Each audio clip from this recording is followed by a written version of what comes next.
Bonjour à tous les marins. Aujourd'hui, nous allons nous intéresser à un homme que vous connaissez tous, l'un des personnages les plus connus, et la date de sa découverte est considérée comme celle de la fin du Moyen Âge. Vous l'avez compris, nous allons parler aujourd'hui du plus célèbre des navigateurs, Christophe Colomb. Christophe Colomb est né dans le royaume de Gênes en 1451 dans une famille relativement aisée de la ville. Il navigue pour la première fois à l'âge de 14 ans pour faire du commerce d'étoffes et de tissus. Il s'ensuit une série de voyages sur les routes commerciales en Méditerranée, en Angleterre et au Portugal. Naviguer n'est pas chose aisée à cette époque, car en plus des dangers liés aux aléas climatiques, à la résistance des navires aux tempêtes et récifs, à la difficulté d'utilisation des instruments de navigation, aux scorbut, il faut aussi y ajouter les attaques de pirates ou de puissances étrangères. D'ailleurs, en 1476, le convoi de bateaux dans lequel Christophe Colomb se trouve est attaqué par des pirates. Son bateau échoue sur les côtes du Portugal et il rejoint son frère Bartholomé qui travaille à Lisbonne en tant que cartographe.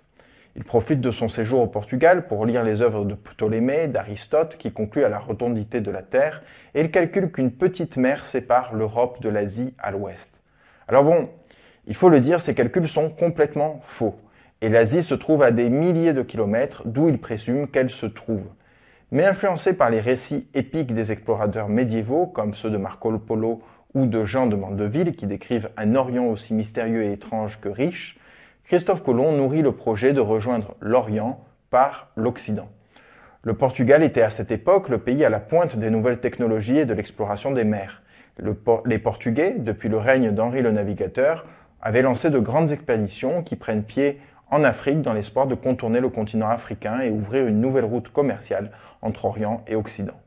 En effet, la route traditionnelle des épices passant par Byzance était devenue instable et s'était renchérie depuis la chute de Constantinople en 1453.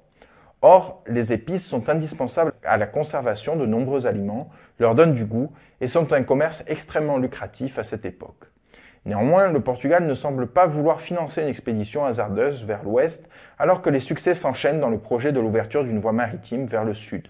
Les Portugais prennent Madère, les Açores en 1427, passent le Cap Vert en 1444 et parviennent au Cap de Bonne-Espérance en 1487.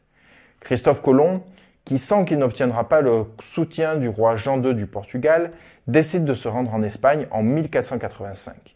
Il séjourne au monastère de la Rábida et touche une modeste pension de la part de la reine Isabelle qui veut étendre la lutte contre les territoires musulmans à l'Orient, où des rumeurs et des légendes affirment que des royaumes chrétiens pourraient les prendre à revers. Le 17 avril 1492, Christophe Colomb signe les capitulations de Santa Fe.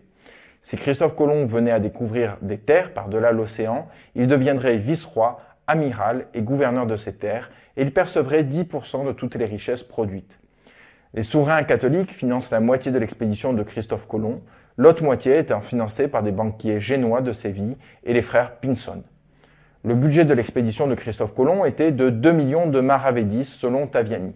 Alors, ça ne vous dit sûrement pas grand-chose, 2 millions de maravédis.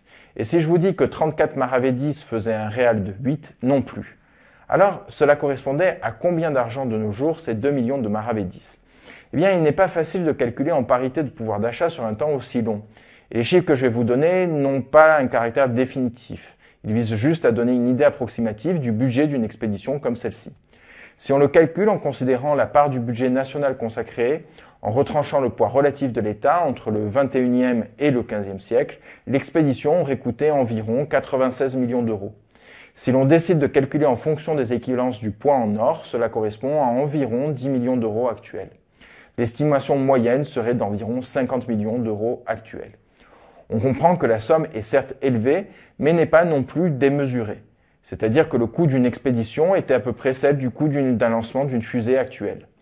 Signalons que Fernand Colomb, le fils de Christophe Colomb, donne un chiffre légèrement supérieur à l'expédition, mais qui ne change pas les ordres de grandeur. Avant de partir, Christophe Colomb achète les provisions nécessaires pour le voyage. Et c'est l'occasion de rappeler que les conditions de vie à bord des bateaux de l'époque ne sont pas très agréables. Et il faut une bonne dose de courage ou d'inconscience pour embarquer.